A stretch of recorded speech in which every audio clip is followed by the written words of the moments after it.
children, next topic is after types of farming. We will go through what are the different cropping pattern followed in India. We are basically talking about India because it is very much associated with the conditions, with the environment conditions, like types of cropping seasons. It is divided according to the monsoon, according to the agriculture calendar. Okay, जो types of cropping season है ये agriculture calendar कहलाता है और ये हमारे monsoon और जो वेदर कंडीशंस है उसके बेसिस पे कैटेगराइज किया गया है. इसको हम एग्रीकल्चर कैलेंडर कहते हैं. ठीक है. For example rabi crop is called winter crop, kharif crop is called rainy crop and zaid crop is called summer crop. Okay, so we will go through one by one here. Cropping pattern. India has 3 cropping seasons, that is Rabi, Kharif and Zaid. So what is Rabi crop? It is winter crop. Generally it is grown in the end of the October or the beginning of the November, right?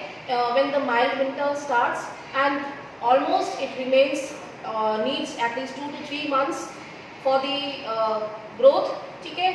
Not in December, but almost in January and February we start harvesting Rabi crop. ठीक है. And it will be harvested in the month of April, almost in the month of April, March to April. Okay, it will be grown in the months of at the end of the October or the beginning of the November. Then it needs January, February, December, January, February for the growth, and then harvested in the month of March and April. So in this way you will learn Rabi crop is grown in the month of October or November and harvested in the months of March and April. Okay. Then second point, some of the major crops of this season are wheat, barley, peas, grams and oilseeds. We know that ये सारी जितनी images आपको दिख रही है, भाई ये गेहूं है, सरसों का साग है और ये मटर है, ये तो हमें गर्मियों में मिलते हैं, है ना. और चने भी होता है, चना, ग्राम्स, चने का साग भी मिलता है ना. तो ये सारी चीजें तो ठंडी में मिलता है ना. It is a Rabi crop.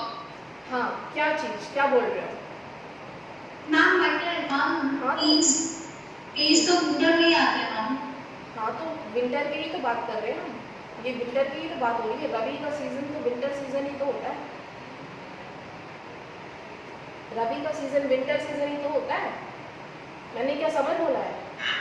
रबी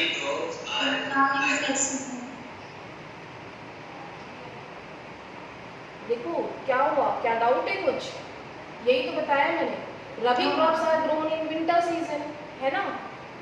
तो ये व्हीट है, ये मस्टर्ड है ना. पीस, ग्राम्स, ऑयल सीड्स, ये सारे विंटर्स में ग्रो किए जाते हैं. विंटर्स में इनको ग्रो किया जाता है. तभी तो आप देखते हो कि आपको मटर विंटर में मिलती है ना. मस्टर्ड जो सरसों है वो सर्दियों में ग्रो किया जाता है. ग्राम्स, चने, ऑयल सीड्स जो सीसम वगैरह है वो सर्दियों में ग्रो किया जाता है ना. तो these are major crops of the rabi season. And basically Rabi crops are grown in all the parts of India. So distribution अगर पूछा जाता है तो Punjab, Haryana, Himachal Pradesh, Jammu and Kashmir, Uttarakhand, Uttar Pradesh and all the parts in India produces Rabi crops. Southern India को हम नहीं include करते क्योंकि Southern India में इतनी विंटर्स, माइल्ड विंटर्स नहीं होती है. ठीक है. वहाँ पे बिल्कुल इक्विटेबल टाइप का वेदर हो जाता है विंटर्स में. वहाँ पे ये क्रॉप्स नहीं ग्रो की जाते हैं. रबी क्रॉप्स बहुत ही कम होता है, लेकिन जो भी होता है यहाँ से ट्रांसपोर्ट हो जाता है. That is why wheat is very less included in their diet. Yes. Major dishes are not made of wheat. Yes, exactly. They are also not including rotis in their daily food. They are using pulses and And same things happen in eastern side also, like West Bengal. वहाँ पे भी लोग चावल बहुत खाते हैं.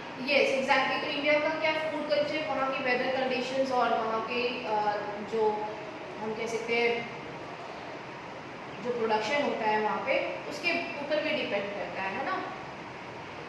Now second type of crop is kharif crop. तो खरीफ crop क्या है? ये रेनी सीजन में ग्रो किया जाता है. ठीक है. So it is very important crop. So generally farmers wait for the monsoon at the end of the June month or the beginning of the July. Kharif crops are grown and then it will be harvested in the month of September or at the end of the October.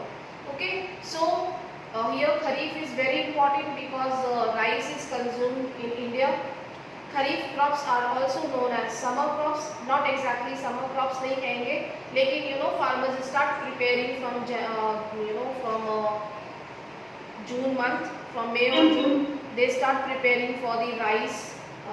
ठीक है, तो इसको हम summer crop नहीं कहेंगे, इसको हम रेनी crop ही कहते हैं. आपको याद करने के लिए मैंने इसको 3 पार्ट्स में इसीलिए बताया ताकि आप उनके सीजन्स के अकॉर्डिंग याद कर लें. ठीक है, it will be called rainy crop.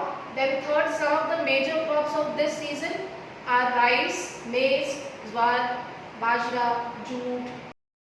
आप देख सकते हो राइस सबसे इम्पोर्टेंट है. मेज ये तो अभी आपको इस सीजन में इतना मिल रहा है भर भर के.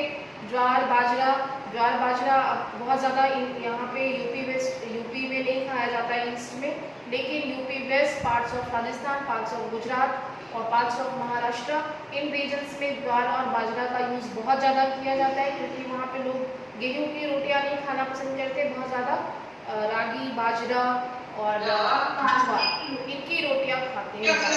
ठीक है, क्या हो गया, कौन बोल रहा है, क्या बताना चाहते हो? दिग्विजय, क्या हुआ दिग्विजय? दिग्विजय क्या हो गया भाई? घर में महाभारत तो नहीं हो रही है, लड़ाई हो रही है क्या? Yes Digvijay, please mute yourself. Okay, तो हम ज्वार बाजरे की बात कर रहे थे. चिल्ड्रन, ये कुछ डाइवर्सिटी है इंडिया में फूड कल्चर को लेके, तो ये भी थोड़ा सा आपको पता ही होगा. अगर आप कभी मूव करते हैं इन रीजन्स में तो आपने भाकरा का नाम सुना होगा. भाकरा चूरमा, ये सारी चीज़ें सुनी है आपने कभी? ठीक है, तो भाकरा किसको कहते हैं? जो ज्वार और बाजरे की रोटी होती है, गुजरात और राजस्थान, महाराष्ट्र में बहुत खाते हैं लोग. ठीक है, तो ये किससे बनती है? ज्वार और बाजरे से बनती है. तो ये बड़े ही हेल्दी, ऐसे नाम सुनने में लगता है कि क्या है ये, लेकिन ये बड़े हेल्दी फूड है भाई. न्यूट्रिशन इसमें बहुत भर भर के है, हम लोग इसको खाते ही नहीं है ना. Yes, is there any doubt? अभी मेज मक्का अभी बहुत मिल रहा है जिसको हम कॉर्न्स कहते हैं. ठीक है, रेनी सीजन में आपने देखा होगा, तो ये लॉजिकली भी आप सोचोगे तो भी आपको याद रहेगा कि जो बाजरा जो है वो रेनी सीजन में होता है.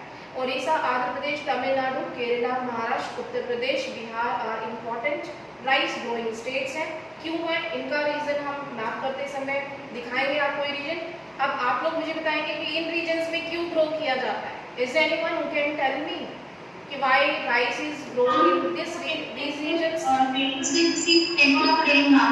Because of yes, these crops need much rain and these areas have much. okay, very good Arpit. Yes बोलो Fasti.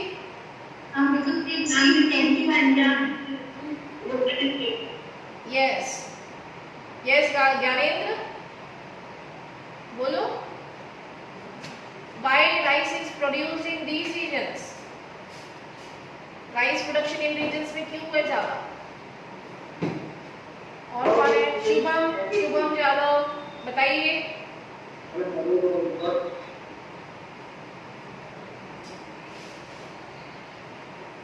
Yes Shreya.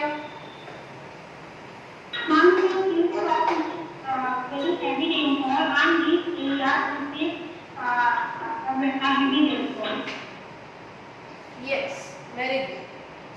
Okay. Rice wants like 100 centimeter rainfall. Yes, exactly.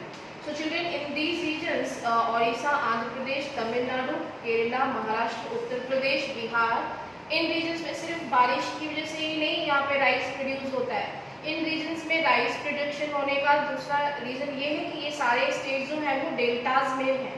Deltas जो river deltas बनाती हैं जहाँ पे कि alluvial deposits हैं जो कि सेडिमेंटेड सॉइल है और ये राइस के प्रोडक्शन के लिए सबसे बेस्ट सॉइल मानी जाती है, सबसे फर्टाइल रीजन्स है, ठीक है। इस वजह से यहाँ पे राइस प्रोडक्शन ह्यूज क्वांटिटी में किया जाता है और राइस प्रोड्यूसिंग स्टेट्स क्या है। Are you getting all of you? आगे समझ में, सिर्फ यहाँ पे रेनफॉल ही नहीं होती है, रेनफॉल के साथ साथ यहाँ पे एलुवियल सॉइल डिपॉजिट्स है, क्योंकि रिवर्स डेल्टा बनाती हैं। यहाँ पे जितनी भी रिवर्स आप देखो, गंगा है, ब्रह्मपुत्रा है, महानदी बेसिन है, ठीक है, कृष्णा, गोदावरी, ये सारी रिवर डेल्टाज जो है वो यहाँ से जाती हैं और कन्फ्लुएंस होती है ओशियन में, तो ये यहाँ पे एलुवियल डिपॉजिट करती हैं, जिसकी वजह से यहाँ पे सबसे ज़्यादा राइस का प्रोडक्शन इन स्टेट्स में होता है, ठीक है। इसके अलावा